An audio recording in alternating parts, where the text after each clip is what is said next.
अस्सलाम वालेकुम, आप देख रहे हैं एक्सप्रेस टीवी। मैं हूं शारिक नक्शबंदी। साल 2014 से पहले जब भी आपने किसी टीवी न्यूज़ चैनल पर कांग्रेस और उसकी सहयोगी पार्टियों की मीटिंग्स देखी होगी या फिर कांग्रेस के किसी बिल के ऊपर मशवरे के लिए कोई बुलाई गई मीटिंग के विजुअल्स देखे होंगे, तो उस विजुअल्स में ये ज़रूर देखा होगा कि AIMIM की चीफ असदुद्दीन ओवैसी दूसरी या तीसरी सीट पर बैठा करते थे। साल 2014 से पहले MIM और कांग्रेस में बड़ी गहरी दोस्ती हुआ करती थी। जब भी कांग्रेस को किसी बिल को मंजूर करवाना होता, AIMIM चीफ असदुद्दीन ओवैसी से मशवरा किए बगैर या उन्हें कॉन्फिडेंस में लिए बगैर वो बिल फाइनल नहीं होता था। लेकिन आखिर ऐसा क्या हुआ कि ये दोस्ती दुश्मनी में बदल गई, और दुश्मनी इतनी बड़ी कि राहुल गांधी समेत कई कांग्रेस के नेताओं ने MIM पर ये इल्ज़ाम लगाना शुरू कर दिया कि ये BJP की बी टीम है और ये देश के सेकुलर वोटों को बांटने के लिए चुनाव में हिस्सा लेते हैं।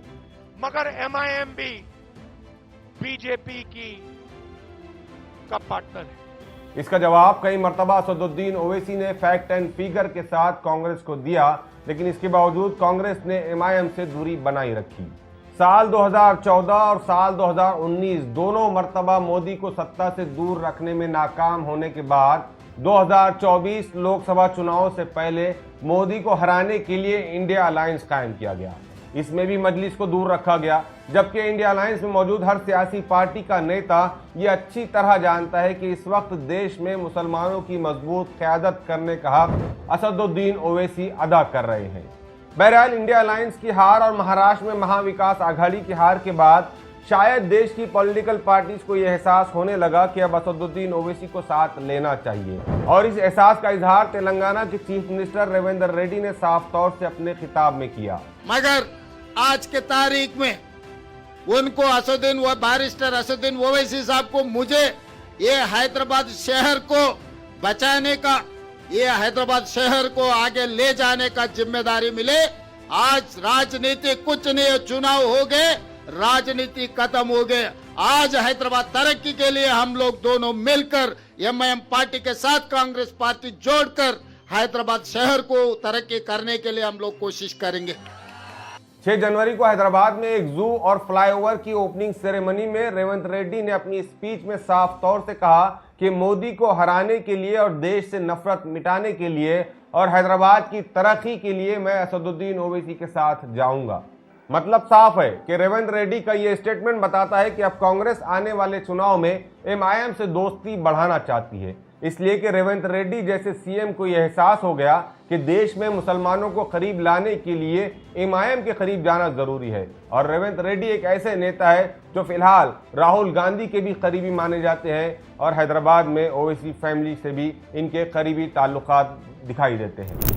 कई सियासी तज्जिया निगारों का यह भी कहना है कि राहुल गांधी भी असदुद्दीन ओवैसी की अहमियत को समझते हैं, लेकिन कांग्रेस की ज़ईफ यानी रिटायर्ड सीनियर पॉलिटिकल लीडरशिप, जो कांग्रेस की अपनी इंटरनल लीडरशिप है, वो राहुल गांधी को ओवैसी के करीब आने से रोकते थे।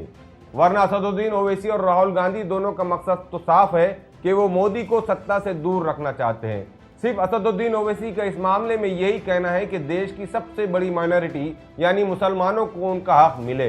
बहरहाल रेवंत रेड्डी एक ऐसी शख्सियत है जो फिलहाल दिल्ली में कांग्रेस की आला क़यादत से भी बहुत अच्छे ताल्लुकात रखते हैं, और तेलंगाना में असदुद्दीन ओवैसी से भी इनके बहुत करीबी ताल्लुकात है, जिसका इजहार वो कई मरतबा अपनी तकारीर में कर चुके हैं कि वो अकबरुद्दीन ओवैसी के करीबी दोस्त है।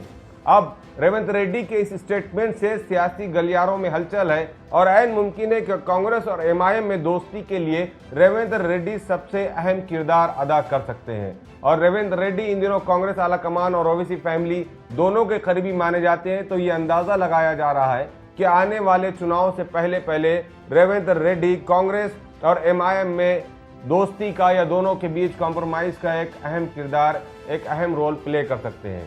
ये तो आने वाला वक्त ही बताएगा कि रेवंत रेड्डी के ताल्लुकात कितने असरअंदाज होते हैं हैदराबाद में असदुद्दीन ओवैसी पर और दिल्ली में राहुल गांधी पर, और इस असरअंदाजी का क्या नतीजा निकलेगा ये तो आने वाला वक्त ही बताएगा।